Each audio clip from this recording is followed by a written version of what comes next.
Good morning, friends. Welcome to my channel.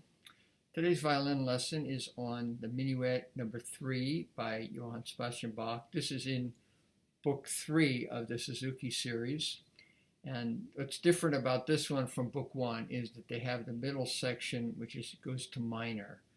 So we're starting the piece in G major and then the minor in G minor.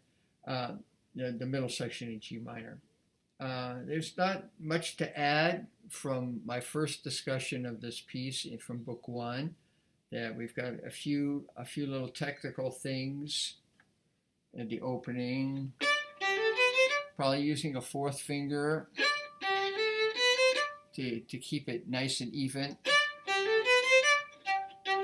We've got the hook bows.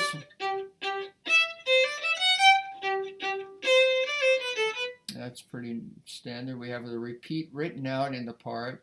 And after the end of the repeat, we're going to the high B. Notice, keep that third finger. Let's do that finger walking. 3, 4. As soon as the 4 touches, take the 3 off. You're ready to pull back for the second.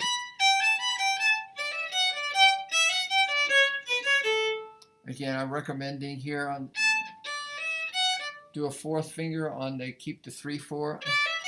Keeps it very, very even, very easy to do that. So we're going along. Now, there's the 4. Hold the 3 down. Still there, come over. Probably a fourth finger. Keep that all on one string. We have an option here. We could do a bridge. But there's also time to lift the finger, depending on the skill of the student. All right, now let's go to this minor section, G minor, 2 flats. We've just finished with a G. So the B flat is set up by the 3rd finger. It's a half step across strings from the D string to the E string. As soon as we touch, we bring the 3rd finger over. So I'll play that for you. Then we're going to have to do a bridge here. This is not an easy move. Kind of tend to flatten the finger by pulling the elbow just a little bit back.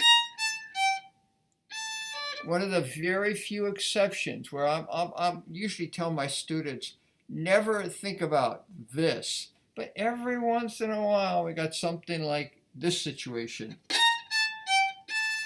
To get that 3rd finger a little flatter, I just take my elbow a little bit that way.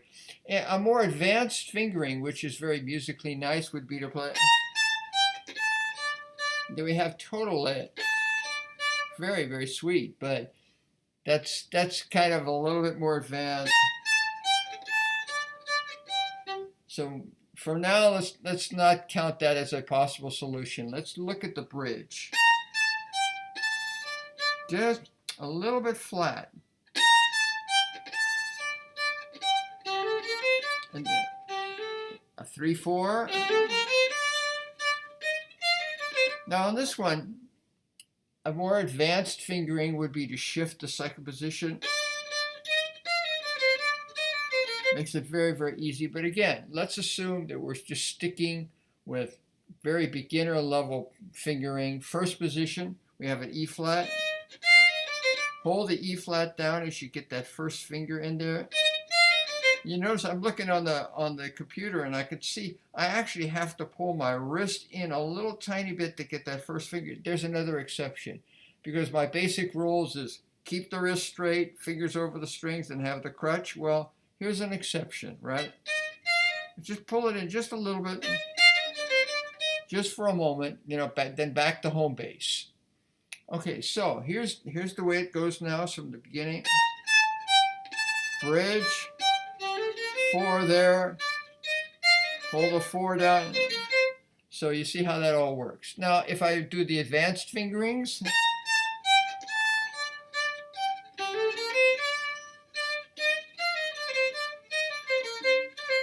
see, it's actually much easier with the advanced fingerings. But for now, let's just stick with the basics.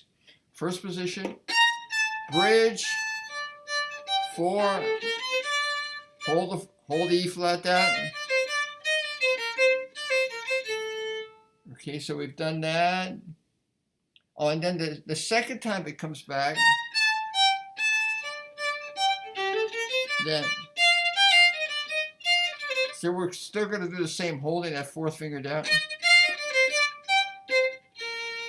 Okay, now we'll go ahead, and why not?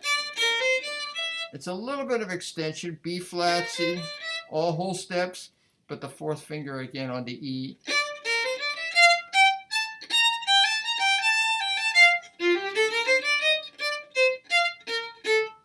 So this is all pretty, I think should be pretty easy.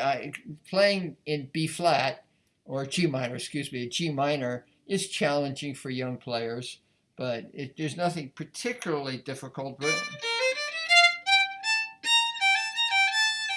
you notice I'm holding that first finger down all the time.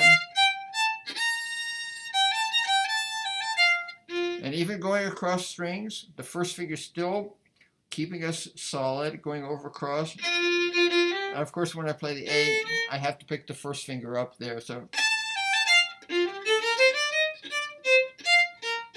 always my hand position now, because of this G minor, I have the B flat here, F natural, B flat, F natural. Always, whatever else I'm doing, I'm keeping that back because I'm recognizing that. I'll play from this section. There it is, the B flat. There's a B flat, F natural. So you see that hand position. Now, this next fun passage. You could bridge the first two. Matter of fact, I usually recommend, we're holding the first down. Here's the bridge from the G and the D. And I just put it right back down on the third note, third beat. See, I'm still bridging. Okay, now, this fun little passage. We start out with a bridge, move it back a half step, stick the two underneath there, back to the three. And of course, you know, you want to practice this very slowly. Probably use separate bows, but have in mind, the B flat first finger is holding position back there. It's, even though, you know, we're playing other fingers, the first, that's the posture of my hand. If I all the way from back to this B flat. See, even though I picked it up because I didn't want the tension of holding that first finger down there, I'm still holding it back.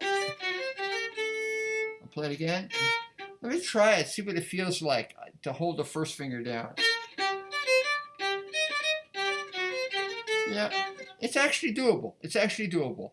It doesn't feel that uncomfortable. So that's a possibility for you. You know, it's holier than the Pope, right? To hold that first finger down. It can be done. It can be done easily. Yeah, maybe I'll do it forever for the rest of my teaching career. I never thought of it before. I've only taught this piece to thousands of kids. But maybe that first finger can stay down. Matter of fact, you know, now that I look at my music, I actually have it marked, and I must have come across this idea. But it's not a natural thing to hold fingers down that long. I mean, we're talking about 1, 2, 3, 4 long bars. There it is. Yeah, it's good. Okay, I taught myself something. All right, then I go ahead. Yeah, there's another bridge. So practice it slow. When you put the 3 down, the D, also cover the D string. All right, let me play this whole minor section for you one more time. See if I can do it.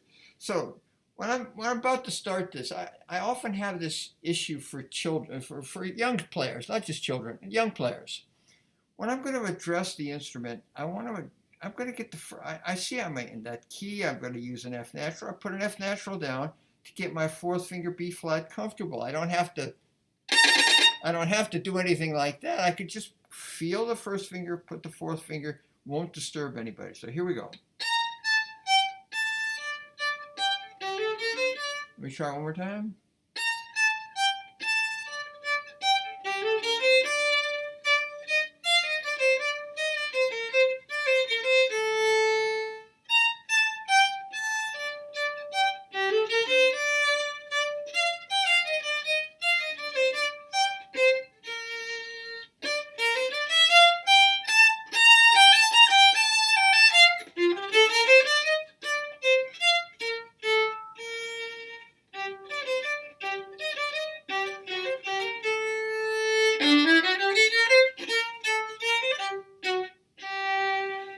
And I noticed as I played that through, I was just kind of enjoying playing it. And I did some different fingerings and stuff. And that's the way classical music isn't always regimented. We do mostly the same fingerings, but and spontaneously we want to change something. We change it, and we're conscious of what we're doing. So, folk music and rock music has, mostly improv all the way through, ad-libbing, whatever, but we do a certain amount of that in classical also with knowledge of what we're doing. So I hope this is helpful to you and having fun with this piece, especially going from the G major to the G minor. It's really exciting and, changes the emotion of the piece. So I hope you enjoy this, and I hope it makes it more fun for you to play. Okay, so have a great day, and we'll see you on the next video.